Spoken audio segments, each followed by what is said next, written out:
Hi, everybody. Welcome to Stop Being Sold, a community of informed consumers who are sick and tired of being sold financial products they don't understand or need. So if you're tired of being a transaction, make sure to subscribe to this channel, hit that notification bell, and also like the content of this video. It helps us grow the channel and lets us know that you're liking what we're putting out there. How are you today, Brian? Hey, Michelle, I'm doing great. How are you doing? I'm doing good, thanks. So today's video, I want to keep with the theme of what's going on with current events, global events. We've got this pullback in the market and market volatility, and then the pullback, and then the volatility, and then the pullback. We've got investors who are searching for safety you've got fuel prices skyrocketing. You've got inflation. We've got CPI numbers coming out this week. We've got interest rates possibly going up. They said it was, but we haven't had an official meeting, right? So anyway, people are looking for where do they put their money, right? And we talked about it numerous times on this channel. When the market goes down, sometimes it's not a bad idea to scoop some of it up. So my question to you is it a good time right now to buy dividend paying stocks? Yes. And here's why. You've talked about the volatility. You talked about the market correction that we're in, pulling back, inflation, all that.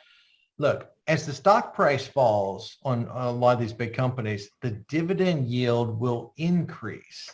Thus, it creates a bigger potential opportunity to buy these stocks at lower levels with higher yields, long-term yields. So that's what I would be doing today. And there's a lot of good ones out there. We'll hit some of them today just to give you some examples. So how do you calculate that dividend yield? You said if the dividend yield increases, will increase, right? Yes. As the stock price falls. So how does one figure that out? Okay, so it's actually a pretty simple formula. And many of the stock sites out there, look, I for decades, I've used Yahoo Finance, and I could just type in a stock, up it comes, and on there it shows, here's the PE ratio, here's this, here's that, but it also shows the dividend yield if that stock pays a dividend. Okay, so I use that one all the time, and the calculations are readily available for you to use, but make sure you do your own research. DYOR, just remember that, ready my sign, DYOR. But here's how you calculate it, Michelle. So you take your annual dividends of the company and divide it by the price of the stock, then multiply it by 100. That gives you the dividend yield of the stock. Okay, so give us an example. Yeah, so let's take XYZ. I'm not going to use the actual stock, but XYZ's annual dividend is 50 cents. Okay, let's say the company's trading at $20 per share. So you would divide the 50 cents by 20 and get 0.025, multiply this by 100, and you get a 2.5% yield. Okay. It's that simple. It's really easy to do. So take your annual dividend, divide it by the share price, multiply it times 100, gives you the yield of the stock. Okay. So we probably should back it up for people, anyone who might not know, what is a dividend paying stock? Yeah, other than a stock that great place to start. Right? Probably should have started there. Nah, that's all right. We're good. We're good. Dividend paying stocks, Michelle, are simply stocks that pay dividends to shareholders on a regular basis. You usually see them on a quarterly basis. Some pay monthly now, but usually quarterly. And the dividends, Michelle, come from the profits that the company makes. So think about what I just said. It comes from the profits. So companies that don't have a profit, probably not going to see a dividend there, right? Right. Okay. So other than, a steady stream of income coming in, whether that's quarterly or however they pay the dividends, what are some other reasons that investors buy dividend paying stocks? Well, let's go back to what you said in the very beginning. How about an inflation hedge? Yeah. And look at some of these examples. What about real estate stocks? Trust. Sure. Real estate investment trust. People still have to pay their rents. Am I correct? So the dividend's going to increase or continue during the downturn, and it will increase as the stock prices come down. So to me, it's a good time to start looking for some good long-term dividend paying stocks. And this is a lot of these are for long-term holds, correct? Yes. This is yes. Especially like you said, if you're going to try to create a steady income stream, Most people don't buy dividend paying stocks to create an income stream today. Some do, Right. especially on large purchases. But if you're building up a portfolio over a 20-year period and just keep reinvesting the dividends that come in, all of a sudden you got more shares coming in, and that just increases it long term. And then think about this. You talked about the volatility of the market. Here's another reason. Dividend payouts may even out some of that market volatility. So as the stocks are dropping in price, you're still getting paid dividends. So you're buying, if you're reinvesting your dividends, you're buying more shares at a lower cost too. Lower cost, right. Yeah. Okay. And if they're good quality companies, dividends still pay out during tough times. It's a set schedule. So. Okay. So you mentioned, companies, you're using their profit to pay the dividends. So other than that, what stocks are typical dividend players? Like, is there a specific industry that does better, or? No, it's different, and different industries have higher yields than others do. So, but many dividend paying stocks are like your blue chip companies. That would be the ones that are well established, profitable companies with consistent, strong earnings. Them are the ones you see paying out all the time consistently. Sure. And people that always look for ones that increase their dividends and got a history of it. And they will tell you that when you're doing your research. They'll say this company's got 23 quarters of increased dividends. That's the kind of stuff you want to look for. And to me, them go on sale as the market's pulling back in times of volatility like this. So, and even if you can't buy some right now, if you are invested in them and you reinvest those dividends, it helps you buy more for less. And lower cost. You're exactly right. Your dollar cost average and using your dividend reinvestment. So.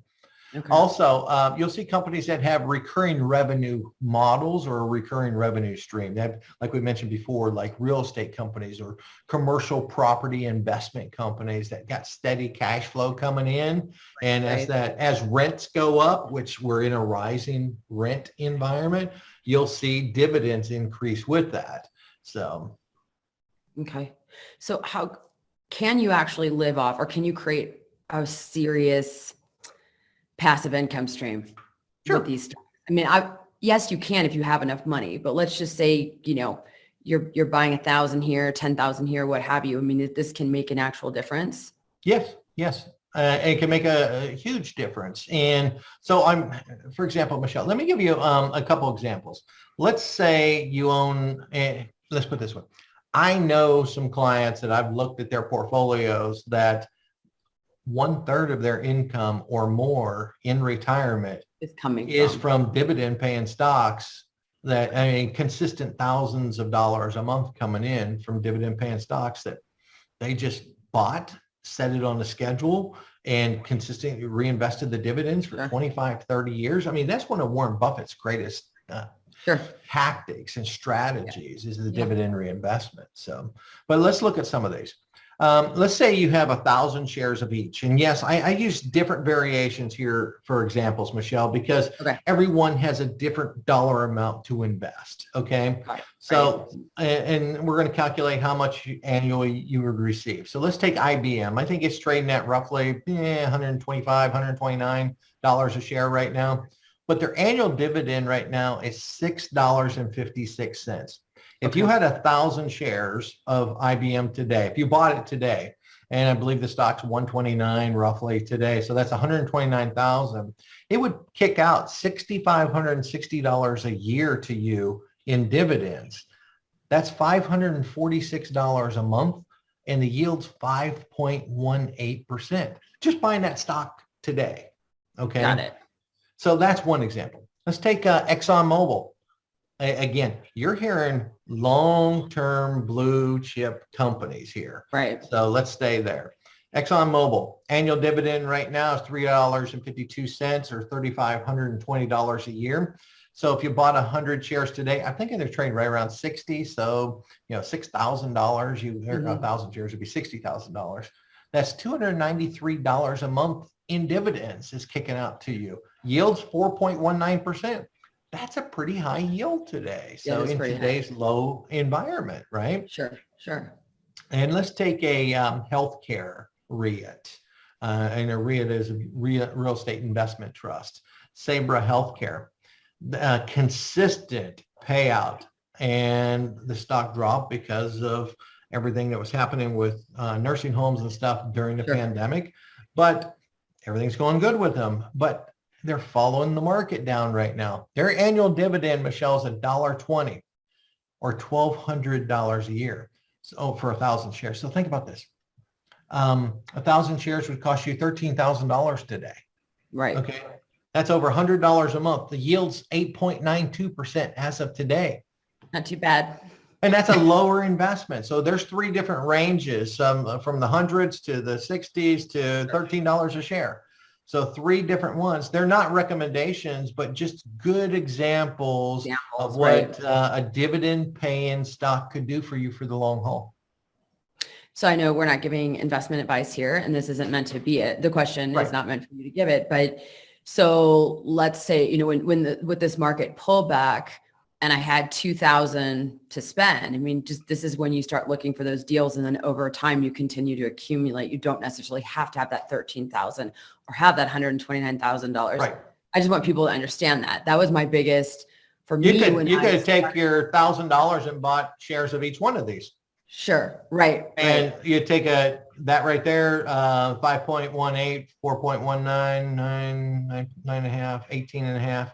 So divided by 3, it's a little over 6% yield. Right. If you would have split that money, I did that too fast. I calculate in my head pretty fast. But so if you would have bought each one of these and take your $1,000 and split it between the three of these, Michelle, you'd roughly have a 6% yield over the long haul. And you've got 3 companies, you're splitting it up. And there's how you build a dividend paying stock portfolio. So nice. Yeah, I think that was one of my big but my big misconceptions when I started investing, is that I needed to have these large chunks. So I just sat back and waited. I should save this money, and then do it. And then finally, one day I did it. And there were days weeks, I should say, where I just had enough to buy one stock. Right. And I would go ding and just keep. It's like, thank you. Right, exactly. And every week just doing something, or every month, or whatever, however I did it. But just that dollar cost averaging in and taking opportunities like now when everybody's chicken little sky falling, to say, hey, maybe breathe, sit down, look at what's going on and see if I can't get a steal. You got it. Do your own research. It's a good time to be, as these stocks are pulling back. There may have been some great dividend paying companies you thought about buying in the past. And now that the price is lower, say, whoa, wait a second, that's falling back into my price range. Now's a good time for me to step in. Look and see what their dividend paying is, and make sure the companies aren't cutting back on their dividends. Okay, so you'll see investors that buy dividend paying stocks, Michelle, sell them at the first hint that a company is getting rid of their dividend or lowering their dividend. Lowering it. Okay. Yeah, so you, again, do your own research. Look for good quality companies that have consistently risen their dividends over several quarters. So that's how you do that. Okay. Perfect. Well, thank you, Brian. Is there anything else you want to say before we wrap this up? Do your own research. Definitely. There's a lot of good things on sale right now. And especially it's on sale. Go buy some. Buy when everyone else is selling. I mean, especially if you got more than 5 years, right now is the perfect time to step in, buy a little bit. It's okay. I was buying some on Saturday over the weekend. Of course, that wasn't the stock market. That was a different market. But I was also buying last week also as stocks came down. And so we're down a little bit more today. It's okay. You'll never get at the bottom. Let's put it that way. And thank goodness that you never buy at the top either. So be careful on that one. But now's a good time to buy. Step in. Okay. Perfect. If you like the content of this video, hit that like button. We'd appreciate it. If you have questions, comments below. We always appreciate the comments. We've been getting a lot lately, and we really thank you everybody who's watching and contributing or asking questions, because we use that content, take those questions and make videos. All right. Thanks, Brian. And thanks to all of you who made it to the end. Have a good one. Thanks, everyone. Have a great day, Michelle.